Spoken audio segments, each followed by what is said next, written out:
সন্ত্ৰাসবাদী সংগঠনক নেতৃত্ব দিয়াসকলক লগত লৈ প্ৰমোদ বৰুৱে চলাইছে চৰকাৰ। হিংসাত্মক কাৰ্যত জড়িতসকলক ইউপিপিএলৰ বিয়াগুম নেতা হিচাপে বিটিআৰৰ ৰাজপথত বহুৱাইছে।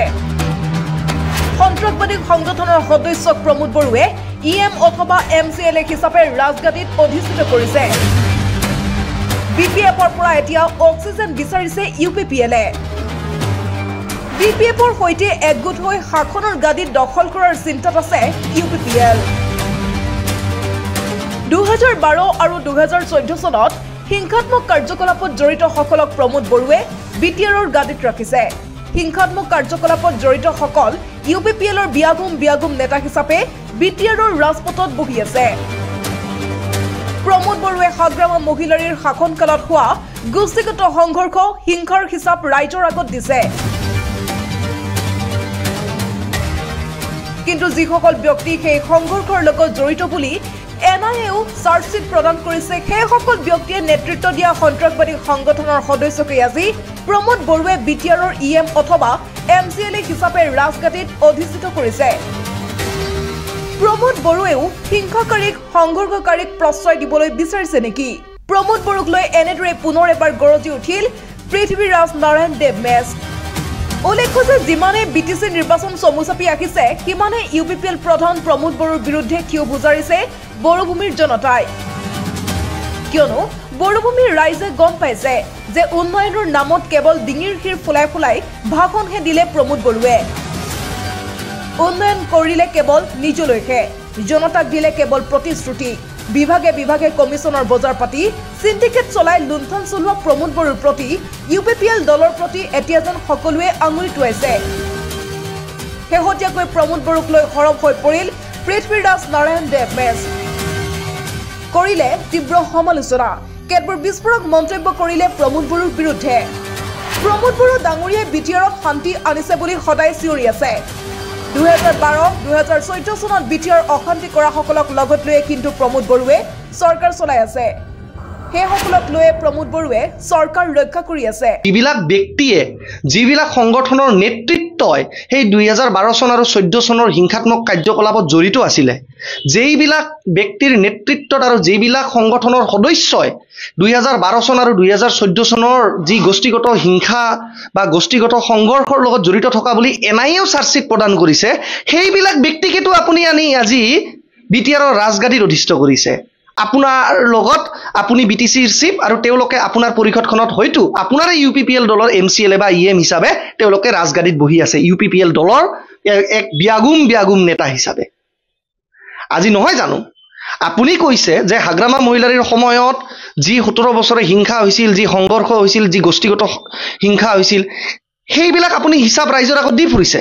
কিন্তু যিবিলাক ব্যক্তিয়ে 2012 চনত আৰু 2014 চনত সেই গোষ্ঠীগত হিংসাৰ লগত জড়িত থকা বুলি এনআইএও চাৰ্জশ্বিট প্ৰদান কৰিছে, সেইবিলাক ব্যক্তিৰে সাংগু পাংগুক, সেইবিলাক ব্যক্তিয়ে নেতৃত্ব দিয়া সংগঠনৰ বা সেইবিলাক ব্যক্তিয়ে নেতৃত্ব দিয়া সন্ত্ৰাসবাদী সংগঠনৰ সদস্যকেতো আপুনি আনি পিনে ৰাজগাদীত আজি অধিষ্ঠিত কৰিছে বিটিচিৰ বা বিটিআৰৰ ইএম বা এমচিএলএ হিচাপে ইউপিপিএল দলৰ পৰা। তো হাগ্ৰামা মহিলাৰীয়ে যদি সেইবিলাক ব্যক্তিৰ জৰিয়তে হিংসা কৰাইছিলে, হাগ্ৰামা মহিলাৰীয়ে যদি সেই সময়ত হিংসাৰ প্ৰশ্ৰয় দিছিলে, তাৰ মানে প্ৰমোদ বড়ো ডাঙৰীয়া আপুনিও কি সেই হিংসাকাৰীৰ দল, সেই হিংসাকাৰীৰ যিবিলাক সদস্য, সেই সদস্যবিলাকক লৈ তেওঁলোকৰ বন্ধুবৰ্গক আনি পৰিষদখনত বহাই আপুনিও কি হিংসাকাৰীক প্ৰশ্ৰয় দিব বিচাৰিছে নেকি? যদিহে প্ৰমোদ বৰুৰ সৎ সাহস আছে, তেনেহলে ইউপিপিএল দলৰ পৰা হিংসা সংঘৰ্ষৰে জড়িতসকলক বিতাড়িত কৰি কাউন্সিলত কেৱল হিংসাৰে সৈতে জড়িত নথকা লোকসকলক ৰাখিবলৈ কৈ এক প্ৰকাৰ যেন প্ৰমোদ বৰুক চেলেঞ্জ দিলে পৃথ্বীৰাজ নাৰায়ণে। পৃথ্বীৰাজ নাৰায়ণৰ মন্তব্য, যদিহে এয়া কৰিব নোৱাৰে তেনেহলে হাগ্ৰামা মহিলাৰীৰ ওপৰত প্ৰশ্ন সোধাৰ কোনো অধিকাৰ নাই। হাগ্ৰামা মহিলাৰীক যদি XBLT বুলি কয় তেনেহলে ইয়াৰ উত্তৰ প্ৰমোদ বৰুৱেও দিব লাগিব। কিন্তু প্ৰমোদ বৰুৱেও হিংসাকাৰী সংগঠনৰ নেতৃবৰ্গক লৈ চৰকাৰ চলাই আছে। 14 চনত যিবিলাক সংগঠনৰ নেতৃত্বই জড়িত থকা বুলি হিংসাত্মক কাৰ্যত জড়িত থকা বুলি এনআইএ চাৰ্জশ্বিট প্ৰদান কৰিছে, সেইবিলাক সংগঠনৰ সৈতে জড়িত থকা এজনক ব্যক্তিক আপুনি নিজৰ ইউপিপিএল দলৰ পৰা বিতৰণ কৰি আপোনাৰ কাউন্সিলখনত কেৱল হিংসাৰ লগত জড়িত নথকা মানুহে আপুনি ৰাখক। আৰু যদি হেয়াই নহয় তেতিয়াহ'লে আপুনি হাগ্ৰামা মহিলাৰী ডাঙৰীয়াৰ ওপৰতো প্ৰশ্ন উত্থাপন কৰাৰ কোনো অধিকাৰ নাই। আৰু দ্বিতীয়তে এইখিনি কথা ক'ব বিচাৰিছোঁ যে হয়, আমি কাকো হিংসাকাৰী বুলি ক'ব বিচৰা নাই। হিংসা এক সময়ত আন্দোলন বিদ্ৰোহ এইবিলাক ৰাইজৰ মাজত খুব থাকিলে বিভিন্ন সময়ত মানুহ অস্ত্ৰ বা এক আৰ্মড ৰিভলিউশ্যনলৈকে বা বিদ্ৰোহী হিচাপেও মানুহে আন্দোলন কৰে। অসমৰ ইতিহাসতো আছে, ভাৰতৰ ইতিহাসতো আছে, বড়োলেণ্ডৰ ইতিহাসতো আছে। কিন্তু আপুনি কেৱল যদি হাগ্ৰামা মহিলাৰী XBLT BRTF লৈকে আঙুলি তুলি থাকে, ইয়াৰ উত্তৰটো কিন্তু আপুনিও দিব লাগিব। কাৰণ তেতিয়াহ'লে আপুনিও কিন্তু সেই একেধৰণেই সেই হিংসাকাৰী সংগঠনৰ নেতৃত্ববৰ্গক লৈয়েই কিন্তু আপুনি আজি চৰকাৰ চলাই আছে। প্ৰমোদ বড়ো ডাঙৰীয়াই বিটিআৰত শান্তি আনিছে বুলি সদায় চিঞৰি আছে। যদি বিটিআৰত শান্তি স্থাপনে হৈছে, তেনেহ'লে কিয় বড়োভূমিত আজি APPৰ জন্ম হ'ল? আপুনিয়ে যদি শান্তিৰ অৱতাৰ হিচাপে নিজকে আজি দাঙি ধৰিব বিচাৰে, তেতিয়াহ'লে প্ৰশ্নটো হ'ল, তেতিয়াহ'লে আজি অল্টাৰনেটিভ পাৰ্টি অফ বড়োলেণ্ড কিয় জন্ম হ'ল? আজি NDFBৰ ভাইসকল, আজি NDFBৰ যিমানবোৰ বিদ্ৰোহী ভাইসকল আছে, তেওঁলোকে আজি কিয় নিজৰ অধিকাৰ, নিজৰ ৰাজনৈতিক সংৰক্ষণখিনি UPPL দলৰ লগত থাকিলে নাপাব বুলি অনুভৱ কৰি তেওঁলোকে আজি সুকীয়াভাৱে অল্টাৰনেটিভ পাৰ্টি অফ বড়োলেণ্ড গঠন কৰিব লগা হ'ল? মই ভাবোঁ আপুনি উত্তৰ কাকো দিব নালাগে, নিজৰ বিবেকে, নিজৰ আত্মাই আপোনাক শুদ্ধ অন্তকৰণৰে উত্তৰ আপোনাক। আগিলে প্ৰমোদ বড়োৱে হাগ্ৰামা মহিলাৰীক জেলত ভৰাই থম বুলি কৈছিল। সেই প্ৰমোদ বড়োৰ আজিলৈকে হাগ্ৰামা মহিলাৰীৰ বিৰুদ্ধে এটা গোচৰো ৰুজু কৰিবলৈ সক্ষম নহ'ল। ট্ৰিপল ইঞ্জিনৰ চৰকাৰ থকাৰ পিছতো কিয় হাগ্ৰামা মহিলাৰীৰ বিৰুদ্ধে পদক্ষেপ ল'ব পৰা নাই প্ৰমোদ বড়োৱে? প্ৰেৰণ কৰিব বুলি প্ৰমোদ বড়ো ডাঙৰীয়াই 2020 চনৰ নিৰ্বাচনৰ কেম্পেইনৰ সময়ত ৰাইজৰ আগত ঢোল বজাই ফুৰিছিলে। কিন্তু আজি 1000 কোটি টকীয়া হাগ্ৰামাৰ কেলেংকাৰীৰ বিৰুদ্ধে তদন্তটো দূৰৈৰে কথা। হাগ্ৰামা মহিলাৰীক ED CBI বা NIA লগাই তদন্ত কৰোৱাটো দূৰৈৰে কথা।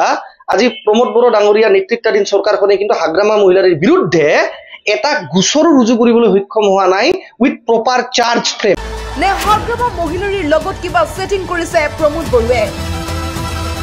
নে হাগ্ৰামা মহিলাৰীৰ দুৰ্নীতিৰ অংশীদাৰ হৈছে প্ৰমোদ বড়ো? BPFৰ পৰা এতিয়া অক্সিজেন বিচাৰিছে UPPLে। BPFৰ সৈতে একগোট হৈ শাসনৰ গাদী দখল কৰাৰ চিন্তাত আছে UPPL। মহিলাৰীৰ লগত কিবা ছেটিং কৰিছে নেকি? নে হাগ্ৰামা মহিলাৰীৰ দুৰ্নীতিৰ কিবা অংশীদাৰ প্ৰমোদ বড়ো ডাঙৰীয়া হৈছে, যে যাৰ কাৰণে আজি প্ৰমোদ বড়ো ডাঙৰীয়াই হাগ্ৰামা মহিলাৰী ডাঙৰীয়াৰ বিৰুদ্ধে কোনো পদক্ষেপ ল'ব পৰা নাই? আৰু পদক্ষেপ লোৱাটো দূৰৈৰে কথা, UPPLক কেনেকৈ BPFৰ লগত এক গোট কৰি নিৰ্বাচনী বৈতৰণি পাৰ হ'ব পাৰে, এতিয়া আকৌ BPFৰ অক্সিজেন কেনেকৈ লৈ পিনে UPPLে একজোট হৈ পিনে জাতীয়তাবাদৰ নামত গাদী দখল কৰিব পাৰে, সেয়ে ধান্দাত আজি মজগুল হৈ আছে নেকি প্ৰমোদ বড়ো ডাঙৰীয়া?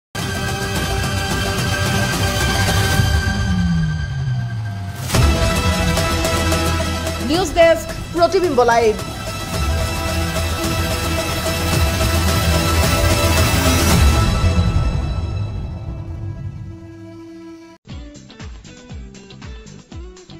সকলোৰে মালিক এজন বিশ্ববিখ্যাত তন্ত্ৰমন্ত্ৰ সম্ৰাট বাবা মস্তান খান। কলা যাদুত দক্ষ, ঈশ্বৰী বিচাৰিলে সকলো সমস্যাৰ সমাধান হ'ব।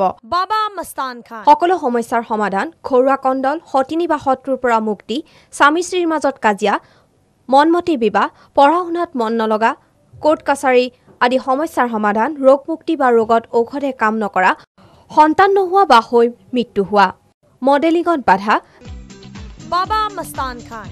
যাদু টনা, কিবা কৰিলে বা খোৱালে ভূত পেটৰ পৰা মুক্তি, ঘৰত তেজৰ চেকুৰা দেখা, শাহু বোৱাৰীৰ কাজিয়া, ঋণ মুক্তি, স্বামী স্ত্ৰীৰ বশীকৰণ, চাকৰি বা ব্যৱসায়ত বাধা, হৈ যোৱা কামত বাধা, চাকৰিত প্ৰমোচন, বিদেশ যাত্ৰাত বাধা, সকলো কঠিন সমস্যাৰ লগে লগে সমাধান, মুঠঘৰণী আৰু বশীকৰণ স্পেচিয়েলিষ্ট, প্ৰেমত ঠগ খোৱা প্ৰেমী প্ৰেমিকাক এবাৰ লগ ধৰক, শক্তি চমৎকাৰ নিজ চকুৰে চাওক, আমি নকওঁ কৰি দেখাওঁ, আমাৰ কামেই আমাৰ পৰিচয়, আমাৰ ইয়াত সকলো ধৰণৰ ৰাখীৰ যত্ন পোৱা যায়। Baba Mastan Khan. Anand plaza, first floor, Ganeshguri Chariali. Phone number 9678805786।